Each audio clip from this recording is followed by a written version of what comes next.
Comes out of the gate. Here we go. The gum out. Toyota racing Toyota Corolla hatchback. Let's see what you got. Ryan Tuerck comes into, see him bringing into that first front clip. Got back on at the right time. Well done. Very well done by Ryan Tuerck. Now coming up the hill into that keyhole, into that first. Whoa. Oh, nice job there, Ryan Tuerck. Now coming out. You can see past that cone, that course marker, now into that quick touch and go. Just drags his bumper right over the rumble strip and back at it again, heads back up the hill. A great way to make an introduction here in the 2021 season, Ryan. On the initiation, you can see he also had that e-brake pull, but watch, he gets back on throttle. See the smoke line prior to the inside clip one? That shows pretty much adhering to what the judges are looking for in that sector. Now as he leaves and goes up the hill here, he's got his angle locked in pretty well. He's pushing to this outside zone here, and just like Vaughn, he almost gets right to the edge of the course. Maybe could have filled that a little bit longer and able to get a better line to that inside clip, leaving the last section of the hairpin there. Let's get another look at it again from the FPV drone. You'll see right there, just threads the needle on that outside zone, but leaves it a little bit early and then about a foot off that inside clip. And now he goes down the hill here, charging as he points the car towards his final sector, this last inside clip.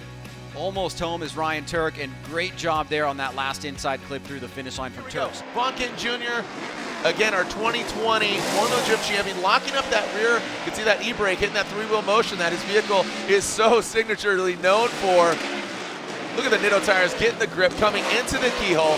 Now the outside zone, as he exits the keyhole, remember that is not a touch and go, that is not an indicator, that is just a course marker. Right there is a touch and go, just dragging that front bumper right over the rumble strip and working his way back up the hill. So that first inner clip becomes the last inner clip. Yeah, and Vaughn Gittin Jr., big long e-brake pull here. Remember, the judges put a lot of emphasis on being back on throttle by that inside clip. He did initiate at the second standing cone, fills that outside zone pretty well here. Now as he gets in to the second outside zone, let's look at the approach here from Vaughn. Rolling right into it, gets into it nice and early, stays deep there. So far, maybe a little bit too long of a e-brake pull on initiation. But so far through this section of the course, looking solid here. Good angle back around. Final transition to that last inside clip. And Vaughn Gittin Jr. will be our marker.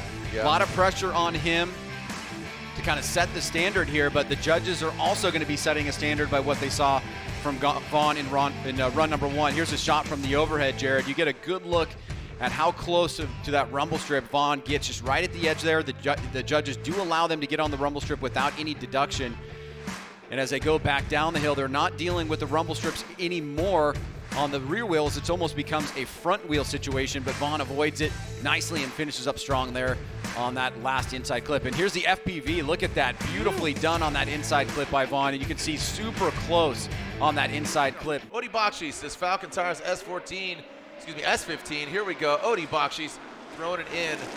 Nice job there. Look at that. He is really on the throttle. Minimal handbrake pull. An absolute rocket coming now into the horseshoe. Let's see how he handles the outside zone. I think the temperature changes are really making a play here. Odi absolutely wound up coming out of the keyhole. Massive angle from him. Look at this. I mean, he seems possessed right now. We always talk about Odi's demeanor kind of being cool, calm, and collected. That was not cool, calm, and collected whatsoever. Take a look at the initiation here. This is the first driver I think that we've seen that has not used a big discriminate e-brake coming down the hill, and he's on the throttle beforehand. He's using the angle to slow down the car. Now it's going to be the line and angle there in order to get those good, get the points that he needs to match with the potentially good style score. Right here, he does leave a few points on the table, not getting fully into that outside zone. He is able to pinch back up to that inside clip really quick, and as you said, violent driving from Odi Bakchis, looking incredible. Can't wait to see how he chases him down. Let's get a look at this last little section here as Odi Bakchis finishes up his run. All right, the Rockstar Energy Drink, Toyota Racing Toyota Supra on Nitto tires. Woo, look at that, just barely kissing with a gold nose. Gets after it. Look at that, the Type S LED lights are on, lifting that front right wheel. These Nitto tires have grip for days. Through that keyhole, let's see how he navigates out of the keyhole. See if he unlocked to top that 93 and get him. Ooh, look at that flick, Ryan. That was a nasty flick approaching that final front clip. Well done by the Norwegian Hammer, the Gold Hammer, Fredric Aasbo. Here he's locking in that e-brake pull, but watch the rear tires. He's going to start to disengage well before that inside clip, and he's flying through it in order to get himself in the right position coming up the hill here. Now let's see what he does on this outside zone. Right there at the edge of the track, beautifully done by Aasbo. Big angle here. He gets into the zone a little bit early, leaves it a little bit early, so maybe a few points deducted there. Little tiny tap of that inside clip as he wraps through and leaves the keyhole. Now coming down the hill, the car gets a little unsettled for a second, but Aasbo back on it. Snap, bam. Gets that touch and go, and the final inside clip. Massive plume of smoke, and the wind that we had that was pushing everything off during the practice is now kind of slowed down a little bit, and it's certainly making it challenging out there for the drivers. But Fredric Aasbo, good pull on run number 1.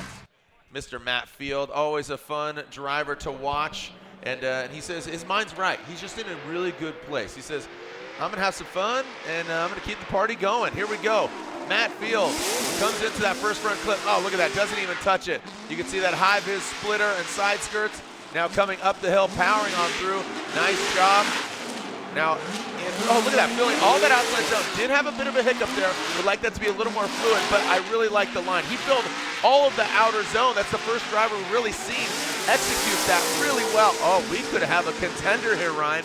He not only has he been upping his game in the drifting world, we've been seeing him really get his physical fitness, his nutrition on. He's riding motocross and performing at very high levels, and it looks like those kind of things are just helping build his overall confidence in the competition that he does out here on track. Now, look at that. As you said, he fills that zone completely and still is able to get to that inside clip. Now, that's the kind of connection that the judges are trying to see there. It could have been a little bit closer on the inside clip, but the fluidity and the transition that he had there, I think, was probably the best that we've seen so far. No major hiccups. He was aggressive on initiation. Didn't have a super long e-brake pull. I think this is going to be a very high scored run for Matt Field and a great way to kick off his 2021 campaign.